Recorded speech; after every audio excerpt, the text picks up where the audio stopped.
தந்தை, மகன், தூய ஆவியானவர் நம்மை நிறைவாக ஆசீர்வதிப்பாராக. ஆமென். புதன்கிழமை ஆசீர்வாதத்திற்கு உங்களை அன்போடு அழைக்கின்றேன். நற்கருணை நாதர் நம்மை நிறைவாய் ஆசீர்வதிக்க நம்ம குடும்பம் மீட்பு அடைய அன்பர்களே, இந்த ஆராதனைக்கு உங்களை அன்போடு வரவேற்கிறேன். உங்களை ஒப்பு கொடுத்து செபிங்க. எங்கள் அப்பா இருக்கிறார், உங்கள் குடும்பத்தை அர்ப்பணிங்க. உங்கள் பிள்ளைகளை எல்லாம் ஒப்பு கொடுத்து செபிங்க. இது வல்லமை, இது அபிஷேகம், இது ஆசீர்வாதத்தின் நேரம் அன்பர்களே. குடும்பத்தில் உங்களுக்கு தனிப்பட்ட வாழ்க்கையில் சில இடுக்கமான வாயில்கள்லாம் இருக்கும். ஆண்டவர் நீங்கள் செய்தியில் அந்த வார்த்தையை பயன்படுத்துகிறார். இடுக்கமான வாயில் வழியே வருந்தி நுழைய முயலுங்கள் என்கிறார்.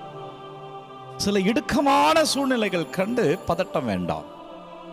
ஐயோ, நம்ம தவறான தேர்ந்தெடுத்துட்டோமோ அப்படின்னு யாரும் நினைக்கிறீங்களா? நீ சரியான இடத்துல தான் இருக்கிறன்னு ஆண்டவர் இன்றைக்கு இந்த ஆராதனை மூலமாக உனக்கு உறுதிப்படுத்துகிறார். சில இடுக்கங்கள், சில நெருடல்கள் வாழ்விலே வரும். அது வாழ்வினுடைய அங்கம்.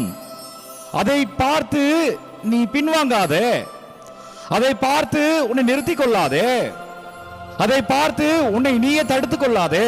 ஏனென்றால் அந்த இடுக்கமான வாயில நீ தாண்டிட்டனா நீ வெற்றியின் பாதையில் இருக்கிற ஞாபகம் வச்சுக்கோ.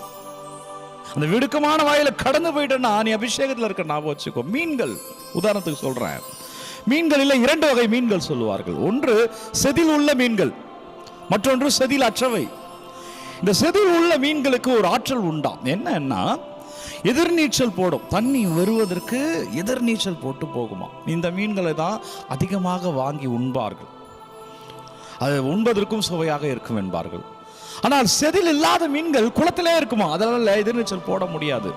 அது குளத்தை விட்டு போக முடியாது. சேற்றிலே வாழ்ந்து அப்படியே மடிந்து போகுமா. அதுக்கு வேல்யூ ரொம்ப கம்மி. பிரியமான இறை உறவுகளை, யாரெல்லாம் இந்த நெடுக்கமான வாயிலே கடந்து போகிறானோ அவன் ஆண்டவர் கிருபையால் அபிஷேகமா வாழ்வான். எடுக்கமான தன் குறைங்கன்னு ஒப்புக்கோடு. நீ தனியா போராடுறன்னு நினைக்காதா. நீ பைபிள்ல பாருங்க, எடுத்து பாருங்க. எங்கெல்லாம் மனிதர்கள் துன்பப்படுகிறார்களோ அவர்கள் பக்கத்தில் இயேசு வாழும்போது நின்னார். இயேசு யார் கூட நின்னார்னா, யார் ஒருவன் ஒதுக்கப்படுகிறானோ, யார் ஒருவன் அசிங்கப்படுகிறானோ, யார் ஒருவனோ ஒருத்தியோ அவமானப்படுகிறாளோ அவரோடு தான் இயேசு நின்று இருக்கிறார். யார் ஏழைகளோ அவர்களோடு நின்று இருக்கிறார். அப்படின்னா உன் இடுக்கமான வாயில் வருதுனாலே உனக்கு ஆண்டவர் தருகிற செய்தி என்ன தெரியுமா? அவர் உன் கூட நிற்கிறாருன்னு அர்த்தம். அவரை பார். மனிதர்களை பாராதவங்க நிற்க மாட்டாங்க. பணம், புகழ், பேர், பதவி, புகழ் இருக்கிற பொழுது நிற்கிற கூட்டம் உன் பிரச்சனைன்னு போது உன்னை தனியா நிற்க வைக்கும். நீ தனியாக எதிர்த்து போராட வேண்டியிருக்கும். ஆனால் நீ அந்த மக்களை பார்த்தா பயந்துருவ. ஐயோ, நமக்கு எதுக்கு? நான் கூட இருக்கிற ஆண்டவரை பார். அப்பா என்னை காப்பாத்துங்க, ஆண்டவரே மீட்டெடுங்க. அவர் நின்றாரோ அவர் முன்பா உன்னை ஆண்டவர் ஆசீர்வாதம் வாழ வைப்பார். எந்த இடத்துல நீ சாயிற மாதிரி இருக்கிறியோ அந்த இடத்துல அவர்கள் முன்பாக உன் குடும்பத்தை ஆண்டவர் தழைத்தோங்க வைப்பார். அபிஷேகத்தை நிற்க வைப்பார். அதுதான் இன்றைக்கு நற்செய்தி. ரொம்ப அழகான நற்செய்தி. வீட்டில் இருந்தால் நீங்கள் எடுத்து வாசிங்க, விவிலியம் எடுங்க. லூக்கா நற்செய்தி 13வது அதிகாரம் 22லேருந்து 30 வரை உள்ள இறை வார்த்தையில இடுக்கமான வாயில் வழியே வருந்தி நுழைய முயலுங்கள், பல வருவதும் போவதுமாக இருப்பார்கள். நீங்கள் தைரியமாக நடங்கன்றார் ஆண்டவர். நடந்து போங்க அன்பர்களே. எதிர்நீச்சல் போடுங்க.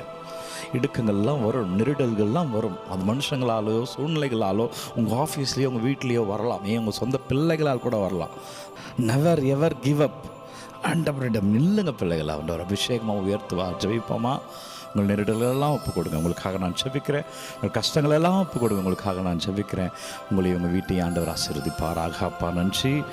வல்லவரே, நல்லவரே நன்றி. அபிஷேகம் தருபவரே நன்றி. ஆண்டவரே, குடும்பங்களை ஆசீர்வதிப்பவரே நன்றி. குடும்பத்தின் பாதுகாவலரே, ஓ பெரிய சூசையப்பரே, எங்களுக்காய் ஜெபிப்பீராக. அப்பா, உமது வல்லமையில ஒவ்வொரு பிள்ளைகளும் வாழ்வார்களாக. ஆண்டவரே, உமது அபிஷேகம் எந்தவெல்லாம் இடுக்கமான நெருடல்களோ, வாழ்க்கையில என்னவெல்லாம் நெருடல்கள் இருக்கிறதோ, வாழ்க்கையில என்னவெல்லாம் சங்கடங்களை சந்திக்கிறார்களோ, வாழ்க்கையில என்னவெல்லாம் கஷ்டங்களை அனுபவிக்கிறார்களோ, ஓ நற்கருணை ஆண்டவரே உங்கள் பாதத்தில் வைக்கிறேன். பிள்ளைகள் என்னவெல்லாம் விண்ணப்பங்களை அனுப்புகிறாங்களோ, ஒவ்வொரு விண்ணப்பங்களும், ஒவ்வொரு ஜெப தேவைகளும் அதற்காக ஜெபிங்க, அதற்காக வேண்டுங்க, அதற்காக நன்றி. மாறியது என்று சாட்சி சொல்லுகிற பிள்ளைகளை இன்னும் அபிஷேகமா தொடுங்க. அதற்காக ஜெபிங்க கேட்கிற பிள்ளைகள் ஆண்டவரே உமது பெயரால் வல்லமை இந்த பிள்ளைகள் அடைவார்களாக. வல்லமையான நற்கருணை ஆண்டவர்களை தொடுவாராக. ஆண்டவர் இயேசு சாமியின் பெயரில் அபிஷேகத்தை, வல்லமையை பிள்ளைகளை நீங்க பெற்றுக்கொள்வீர்களாக. ஒவ்வொரு குடும்பத்தையும் ஒப்புக் கொடுக்கிறேன். நாரில் ஜெபிக்கிற குடும்பம் இந்த புதன்கிழமையில ஒப்புக் கொடுக்கிற ஒவ்வொரு பிள்ளைகள், அவர்கள் வீட்டில் உள்ள தேவைகள், வீட்டில் உள்ள கஷ்டங்கள், வீட்டில் உள்ள சமாதானமின்மை, கொடுத்துள்ள வறுமை, வீட்டில் உள்ள வேலை இல்லா திண்டாட்டம், ஒவ்வொன்றையும் வீட்டில் நடக்காமல் இருக்கிற சுப காரியங்கள் ஒவ்வொன்றையும் ஒப்புக் கொடுக்கிறேன். வல்லமையான இறைவன் நம்பிக்கையோடு ஜெபிக்கிற பிள்ளைகளை வல்லமையான இறைவங்களை ஆசீர்வதிக்கிறார். நாள் நீ மகிழ்ச்சியாய் வாழ்வாய்.